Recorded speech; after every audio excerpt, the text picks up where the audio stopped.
Hello, good morning everyone. Magandang umaga. Kagigising ko lang. Kamusta po kayong lahat? No, and once again, nandito na naman tayo para sa isang mainit na usapin na pinag-uusapan ngayon ng iba't ibang mga Katoliko tungkol sa aking naging post na sinabi ng isang netizen na ito ay pro-VP Sara Duterte na bakit daw nakikialam ang simbahan hindi naman po nagbabayad ng tax. Okay. Bigyan natin siya ng pointers. No? Okay. Bakit nga ba sumasali ang simbahan hindi naman to nagbabayad ng tax? Ang simbahan itself, katulad ng when it's a Vatican, which is yan ng ating mother chapter, no? Ang simbahan ng Vatican. Yan po ay hindi maaaring magbayad ng tax. Bakit? Dahil ang Catholic Church, nung ito ay na-establish o nung ito ay naitatag, wala pa po ang Security and Exchange Commission. Hindi po talaga nagbabayad ng tax yan sa buong mundo. Dahil ang mother chapter ng Catholic Church ay hindi po nagbabayad ng tax dahil wala pa pong Security and Exchange Commission, may Catholic Church na. Kaya nga po ang pagkakaiba ng Protestantism at ng Catholic Church, ang lahat ng mga protestanteng tatag na gawa ng isang tao ay nagbabayad dapat yan ng tax dahil lahat ng Protestant churches ay matatawag na negosyo. Unlike sa Catholic Church, we are not business because we are religion. Diba, like what I've said, even sa Israel. Israel, dyan sa bayan ng Jerusalem, ay may monistic religion. The Islam, the Catholic Church, which is the foundation of Christianity, and the Judaism. Etong tatlong to na Catholic Church, the Judaism, and the Islam, hindi po nagbabayad yan ng tax dahil yan ay kinoconsider na religion. So kapag ikaw ay isang religion, hindi po pwedeng isa lang o iparehistro ang religion sa Security and Exchange Commission, kaya hindi po yan pwedeng magbayad ng tax. Dito tayo sa sinasabi nila na Pro-VP Sara, si Father, hindi raw nagbabayad ng tax, bakit nakikialam? FYI, ang mga kaparian ay nagbabayad ng tax. Hindi ba kumakain sa fast food ang mga pare? Kapag nag-Jollibee ang pare, wala bang tax ang mga pagkain dyan? Ang mga simbahan natin ay gumagamit ng tubig. Wala bang tax ang mga tubig na binabayaran ng simbahan? Ang kuryente, gumagamit ang Catholic Church, ang mga simbahan natin sa Pilipinas, ng ilaw. Malamang, alangan naman magsimba ka ng simbang gabing walang ilaw, hindi tayo nagkakitaan doon, di ba? May tax ang kuryente. Ang ibang mga simbahan ay nag-hire ng mga security guards. Wala bang tax ang mga security guards na pinapasahod ng mga simbahan? Meron. Hindi po ba? Katulad ng mga pag nakakita tayo sa loob ng simbahan ng how can I say this? Bilihan ng mga religious items. Mga nangungupahan sa lupa ng ating simbahan. Wala bang tax yun? Meron yan dahil ang mga lupa na inuupahan ng mga tao para magbenta ng mga religious items, yan ay nakarehistro sa munisipyo na which is may nakapatong na tax dahil yan ay isang negosyo. Ano yung negosyo? Yung pagtitinda ng religious items sa loob ng teritoryo ng simbahan but not the church itself. May mga tinatawag tayong Catholic school. Ang mga Catholic school ba na which is nasa lupa ng Catholic Church ay hindi nagbabayad ng taxes? Nagbabayad. May karapatan makialam ang simbahan sa usaping politika lalo na't kung ito ay lalabag sa batas ng Diyos dahil kahit tayo ay nagbabayad ng tax.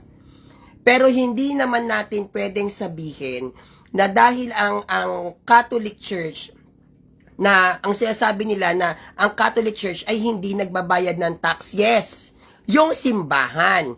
Pero yung serbisyo na ginagamit ng Catholic Church ay may tax yan. Kaya kung nagtataas kayo ng kilay na bakit si Father Flaby nakikialam dyan sa usapin ng politika hindi naman nagbabayad ng tax, are you sure? Yung pagbili ng Eucharist na hindi pa yan consecrated, yung mga Eucharist na hindi pa yan nababasbasan, yung hindi pa holy, di ba binibili yan sa binibili yan, di ba? Wala bang tax ang bawat businesses sa Pilipinas? Meron. Yung wine na ginagamit ng simbahan, kasi lahat naman ng ginagamit natin sa mass, hindi naman niya pwedeng bilihin mo banal na, holy na, consecrated na, kasi hindi po tayo pwedeng magbenta ng mga binasbasan na. Lalabag yun sa ating katuruan. So, bago gamitin ang lahat ng mga ginagamit natin sa simbahan, katulad ng Eucharist, ng wine, hindi ba? Yan ay hindi consecrated. At kapag ito ay binili mo sa isang tindahan, ang bawat binibili ng simbahan ay may nakapatong na tax. Nagbabayad ang Catholic Church sa serbisyo, pero hindi ang simbahan itself. Dahil ang mga nagbabayad ng taxes sa simbahan mismo katulad ng Iglesia ni Cristo. 'Di ba? Iglesia ni Cristo ni Felix Manalo was founded July 27, 1914 sa Punta Santa Ana, and to ay naka-registered sa Security and Exchange Commission at siya ay nakalagay bilang isang religious business or incorporation. Kaya nagbabayad siya ng tax. Even ang Seventh-day Adventist sa Pilipinas, ang mga Baptist, ang MCGI, sila ay naka-registered sa Security and Exchange Commission as a sole corporation. Kaya sila nangungupahan. Hindi po ba? Kaya sila nagbabayad ng tax. Ano yung binabayaran ng tax ng mga MCGI, SDA, Baptist, INC dito sa Pilipinas? Nagbabayad sila ng tax dito dahil sila ay nakarehistro sa Security and Exchange Commission. Kung may mga simbahan man na nakaregistered sa Security and Exchange Commission, hindi yun dahil sa simbahan mismo. Dahil sa loob ng ating simbahan, meron tayong mga lupa na pwedeng patayuan ng mga business, na pwedeng pagkakitaan. Maaaring may mga simbahan na ang katabi retreat house. 'Di ba may ganun naman, yung retreat house na yon ay sabihin nating pinarerentahan para sa mga how can I say this? Kunyari charismatic prayer meeting, 'di ba? Yung mga nag-overnight for 2 days, youth camp, may mga ganong lupain ang simbahan natin na kung saan pwede magdaos yung mga kabataan ng mga spiritual na gawain. Yon, may mga taxes yan. Pero yung i-compare nyo na ano ang kinalaman ng Catholic Church na hindi nagbabayad ng tax, wala po talaga siyang kinalaman. Pero ang isang pare na bumoses sa isang politika, nagbabayad po ng tax yan. Ang isang pare na magkaroon ng boses sa politika ay may karapatan lalo na't pag ito ay isang botante. Hindi naman po porket pare siya, hindi na siya pwedeng magsalita ng kanyang sariling opinyon sa nakikita niya sa politika. Tayo lang na hindi pare ang may karapatan. Ang mga kaparian, ang mga obispo at mga santo papa walang boses kasi sila, mga pari sila. Hindi ganon. Bakit? Bibigyan natin siya ng comparison. Okay. Kung ang mga kaparian ay walang karapatang bumoses pagdating sa politika, pag nagkakaroon ng pandaigdigang digmaan, sino ang gumigitna? 'Di ba ang mga pare, ang Pope? Meron bang nagagawa ang mga presidente ng iba't ibang bansa kapag tayo ay napupunta na sa isang digmaan na hindi na kayang kontrolin ng mga politicians? Sino ang gumigitna? Ang Pope. Bakit? Because our priest, yan ay konsensya ng isang komunidad. Siya ang namamagitan sa mga digmaan para maintindihan ang kanilang pagkakaiba. At yung pagkakaiba na yan ang nagiging daan para magkaroon ng pakikipagkasundo. Kaya hindi pwedeng sabihin ni Numa na dahil siya ay pare, wala kang karapatang magsalita sa politics. Meron, abortion. Yan ay isinabatas. Hindi ba? Ang pari ba nakikialam sa halimbawa, o ikaw ay makukulong ng 10 taong pagkakabilanggo, rapist ka. Nag-protest ba ang mga pare? Mali yan. Dapat 1 taong ka lang. Yung mga tao na pumapatay yung mga taong pumapatay. Halimbawa, ikaw ay pumatay ng tao at ikaw ay makukulong ng 5 taon. Nag-protest ba mga priest na, ay mali ka, bakit 5 taon? Ano ba yung pinangahimasukan ng Catholic Church pagdating sa politics? Abortion. Ano pa? Death penalty. Same-sex marriage. Hindi ba? Maraming mga batas kasi, maraming batas ng tao na gusto nilang ipatupad na sasagasaan ang batas ng Diyos. At dun tayo nakikialam. Pagdating naman kay Father Flavie, di ba sabi nga sa atin, huwag kang maging saksing sinungaling. Kung alam mo yung tama at may kakayahan ka na itama yung pagkakamali na yon, gawin mo na ngayon. Ang ginagawa lang naman kasi ni Father Flavie, ipaliwanag mo to, Sarah, itong mga references na hawak ko, paano mo to ipapaliwanag sa mga tao? Dahil sa corruption. Ano ba ang masama kung magsalita ang ating kaparian na pwede mo ba sa aming ipaliwanag kung nasan ang mga perang nawawalang to? Siya naman kasi ang kinakausap si Sara, di ba? And kung si Sara Duterte ay talagang malinis ang kanyang mga kamay at malinis ang kanyang konsensya, pwede niya yan ipaliwanag na itong perang to napunta sa ganun. Hindi na natin kailangan pang magbigay ng alibay. At kung tayo bilang isang mga mamamayang Pilipino dito sa Pilipinas, hindi natin dapat sabihin na bakit nang kailangang simbahan sa politika, hindi naman kayo nagbabayad ng tax. Hindi ba't dapat magpasalamat kayo? Dahil ang simbahang Katolika ay may malasakit sa mga politicians na inaabuso ang karapatang pantao nating mga Pilipino na walang alam sa batas ng gobyerno.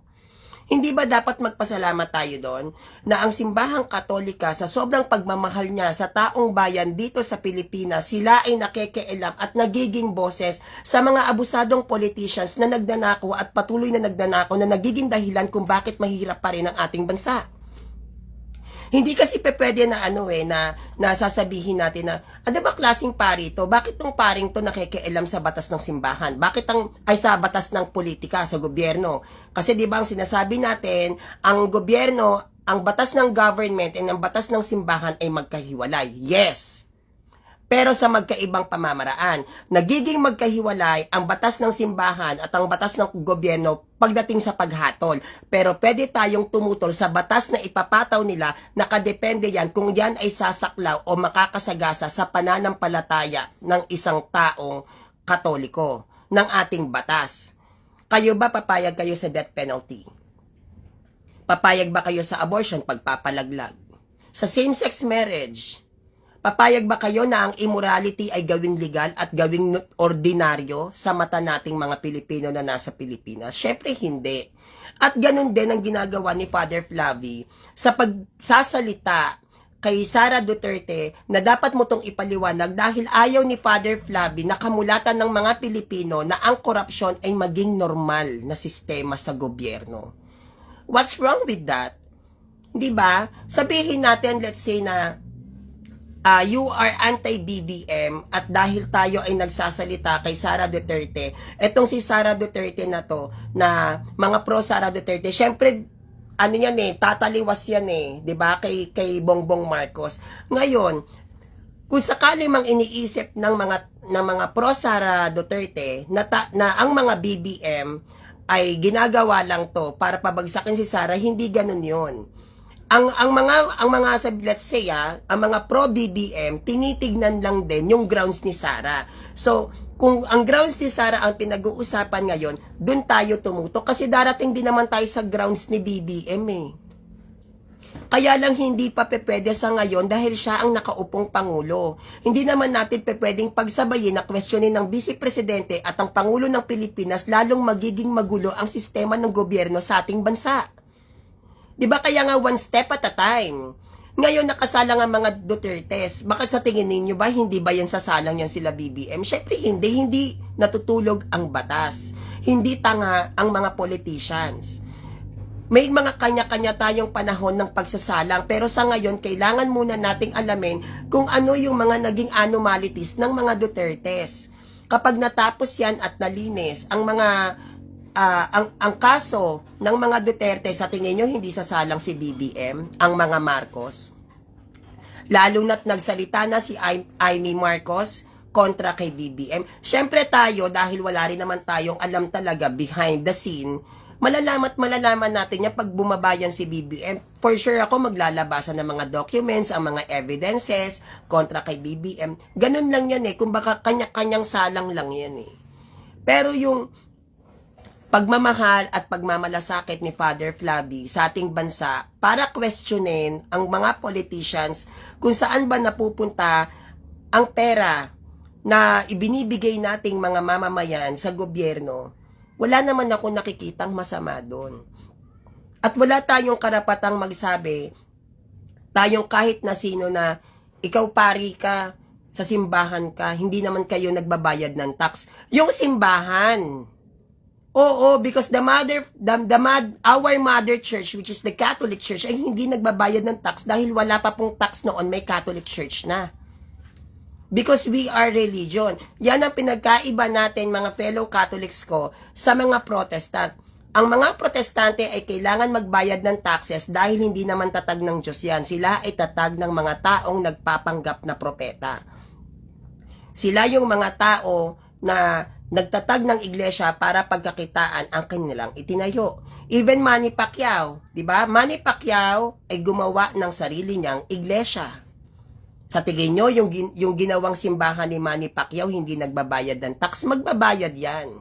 Dahil siya ay naabutan ng Security and Exchange Commission. Hindi po pwede na ang Security and Exchange Commission pagbabayarin ng tax ang isang simbahang nauna sa kanila. Ang mga Muslim ba nagbabayad? Ang Buddhist? Ang Hinduism? Hindi. Bakit? Because they are religion. Wala pa pong Security and Exchange Commission, sila ay na-establish na lahat. Kaya lahat po na nagbabayad ng taxes dito ay mga protestanteng simbahan. And I am so proud na yes, totoo. Hindi talaga nagbabayad ang aming simbahan, which is the Catholic Church, because we are religion. We are founded by Jesus Christ. Pero yung sabihin ninyo na walang karapatan ang isang pare na magbigay ng isang suggestion o opinions pagdating sa usaping politika dahil hindi nagbabayad ng tax, mali yun. Ang kumain pa lang ang isang pare sa Jollibee, sa McDo, Mang Inasal, may tax yan. Nagbabayad na ang pare. May mga pare na may sasakyan hindi dahil kailangan nila ng luho. Ang sagwa naman, nakaabito si Father pag jijipin mo. Pupunta sa patay para magmisa, hindi ba? Hindi naman siya masyadong magandang tignan. Ang sagwa naman kung ang isang pare mag-house blessing, halimbawa from Metro Manila to Antipolo, magko-commute, magbubus nakatayo. Ang sagwa naman. Pero mas magastos nga din naman at hassle kay Father kung nakatatlo-apat na misa siya, kung siya naman ay magta-taxi, depende rin sa layo. Hindi katulad kapag meron silang sariling sasakyan, in case of emergency, alas 3, alas 2 ng madaling araw, meron tayong kailangan i-anoint of the 6, naghihingalo na, at least meron siyang sasakyang gagamitin. It's not for the luho, it's for the practicality. Yung dun pa lang sa sariling sasakyan ng isang pare, bago sila magkaroon ng sasakyan, ang sasakyan ba pag binili mo walang tax? Ang sasakyan ba hindi yan nagpapagas? Nagbabayad ng tax ang mga kaparian, kaya meron silang boses pagdating sa pagbibigay ng suggestion at opinion sa isang politika. Hindi lang naman tayo hindi lang tayong mga ordinaryong mamamayan. Even ang mga priest, ang mga bishops, cardinals at Pope ay may karapatang magbigay ng opinion sa isang politicians depende sa bansa na kanilang kinabibilangan. Kaya ang ginagawa kasi nila ngayon, dahil nagbigay ng suggestion si Father Flavi, pine-personal attack nila. Yan ang pinaka nakakalungkot sa ibang mga Katoliko sa Pilipinas. Sa sobrang panatiko nila sa isang politicians, handa silang mambastos ng pare. Pwede naman tayong magtanong sa mga pare nang hindi natin nilalait yung pagkatao. Ang ini-issue nila na umamin si Father Flavi na dati siyang addict, at least nagbago. Hindi ba? May mga tao ngayon na addict, may mga tao ngayon na rapist, may mga tao ngayon na mga manyakis, may mga tao ngayon na bumubuntis lang ng mga babae dahil trip nila. Bakit? Sa tingin nyo ba hindi magbabago yung mga yan? Hindi pa nila naiintindihan at hindi pa nila nakikita ang magiging epekto ng ginagawa nila sa ibang tao, pero darating din ng isang araw na magmamature yung mga yan. Yung mga kabataan na walang ginawa, kundi magmariwana, yung mga kabataan na walang ginawa, kundi maglaseng, manigarilyo, kung saan-saang lugar. Immature pa yung mga yan, pero pag dumating ang oras ng maturity nila, magbabago yan. Kasi tayo dito sa Pilipinas, nakatingin tayo lagi sa kapintasan. Nakatingin tayo lagi sa kahinaan ng ibang tao, pero kahit kailan hindi natin nakikita yung paunti-unting pagbabago ng mga taong nakapaligid sa atin. Kaya ang nangyayari rito, kahit na nagbabago na yung isang tao, anong sasabihin nyo? Sus, maniwala ka niyan, alam ko pagkatao niyan. Nagbabago yung tao na imbis na matuwa ka, di ba? Na, wow, ang saya-saya ko. Kahit papano, nababawasan mo na yung pakikipag-away mo, nababawasan mo na yung pakikipag-inuman mo, nababawasan mo na yung pambababae mo. Imbis na gano'n ang maging reaction nating mga tao, anong sinasabi ninyo? Chinichismis nyo pa, di ba? Na, kilala ko pagkatao niyan, ganito yung ugali niyan. Bakit? How sure are you doon sa nararamdaman ng isang taong yon kung meron ba siyang pagsisisi para tayong lahat ay makapag-judge dito na ang paring to pari ng mga adik? Ni hindi natin alam kung paano niya kinumpisal yan, kung paano niya pinagsisihan, na yung ginawa niyang yon ay hindi siya aware na masama dahil wala pa siya sa spiritual na gawain. Wala tayong karapatang manghusga dahil hindi rin naman natin alam kung paano nila pinagsisisihan ang mga kasalanang nagawa nila sa nakaraan. Wala tayong karapatang manghusga dahil hindi natin alam dun sa mga taong nakalugmok ngayon sa kasalanan kung paano sila nagdadasal sa Panginoon na, Lord, baguhin mo ang ugali ko, hindi ko na kaya. Nahihirapan akong magbago. Kaya nga ang sa akin, ang mindset ko na isa yon sa nagpamatured sa akin, na kung ano man yung nakikita kong hindi maganda, may dahilan. Kung siya ay maldita, malikot ang kamay, o sabihin natin na palamura, may dahilan. At ang alamin natin yung dahilan. Hindi yung dun mo siya minomold na itong taong to, ganito to.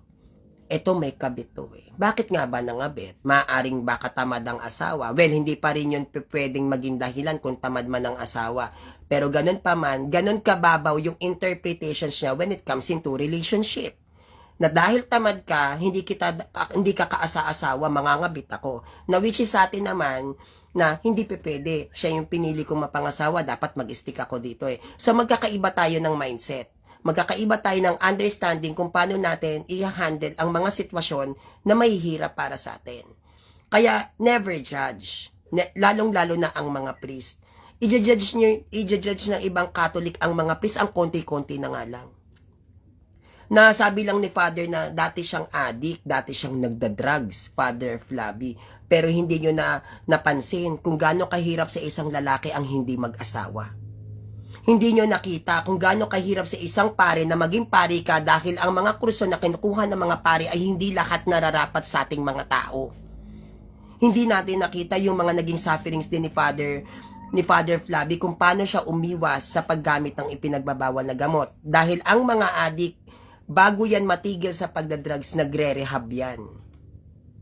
Kung ano yung paano niya kinontrol ang sarili niya na iwasan at kalimutan ng bisyo na yan dahil sa pagmamahal sa simbahan, hindi nila nakikita yon. Ang nakikita lang nila dahil sinabi ni Father Flavi, dati akong addict. Pero yung proseso ng pagbabago ni Father Flavi, nakita ba nila? Yung proseso ng pagpapari ni Father Flavi, kung paano niya iniraos ang kanyang pag-aaral para siya ay maging pari, walang nakakita nun. Kung papaano si Father Flavi nagpunta sa mga kaparian, nagkumpisal, iniyak, hindi ko alam na magiging pari ako. Kung paano niya pinagsisihan niya mga yan, walang nakakaalam. Who am I to judge? Sino tayo para manghusga sa kanya?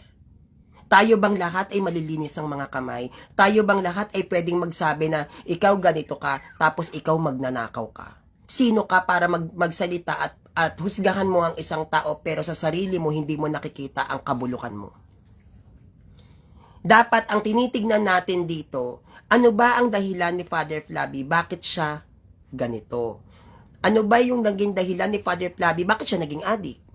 Ano bang pamilya meron si Father Flavi at nag-drug siya nung high school? Based on my research, high school yun high school days, di ba? Ang sa pagkakaalam ko, sa panahon din ng mother ko, ang addiction nun, syrup, kinikwento niya sa akin marijuana. So dun siya na-addict dahil sa mga pagkakaroon ng maling kaibigan.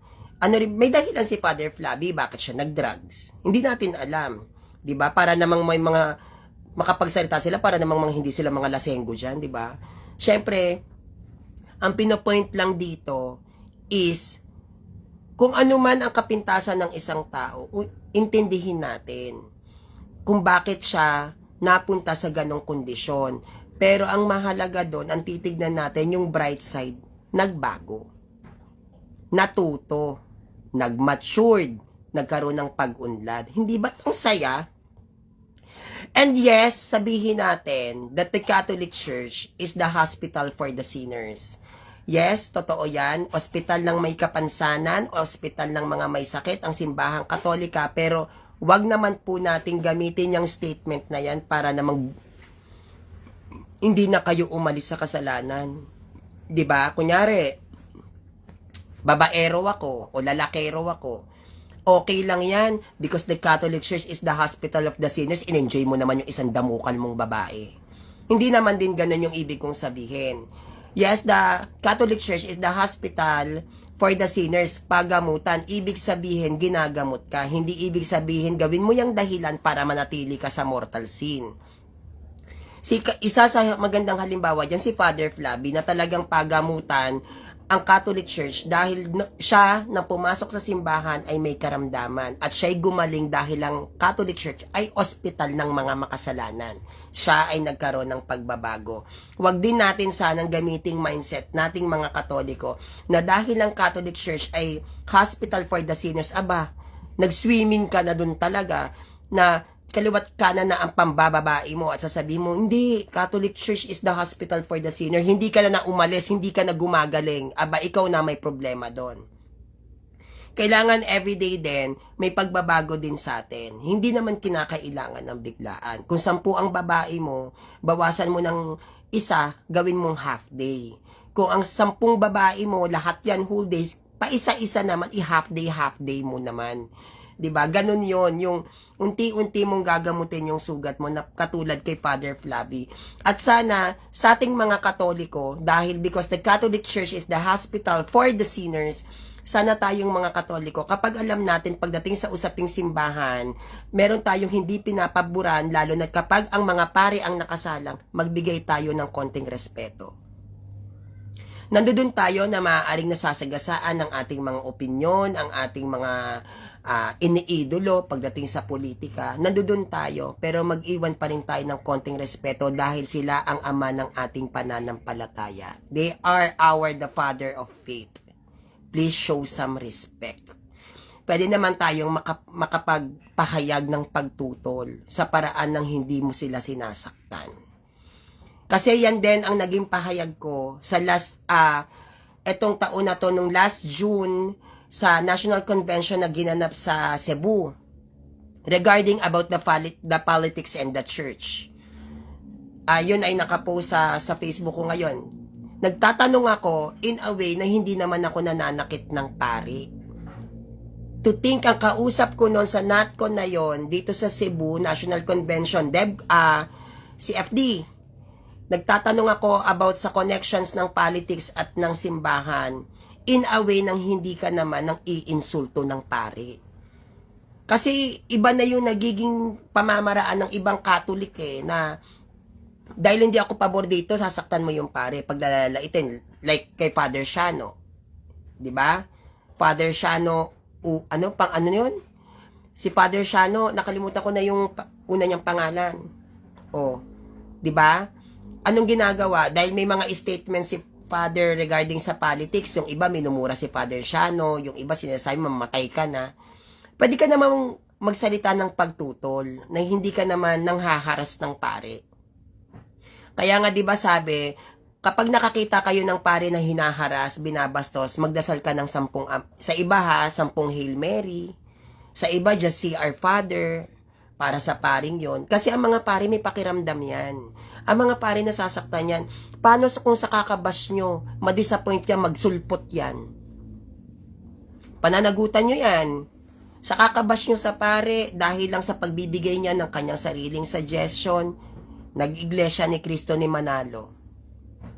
Tapos ibabash nyo na naman, sasabihin nyo, mahina pananampalataya mo. Paano hindi magiging mahina kung makapagsalita din yung ibang Katoliko sa pare, ganun-ganun na lang, na akala mo sila nagpakain at nagpaaral dun sa pare para makapagtapos ng pag-aaral.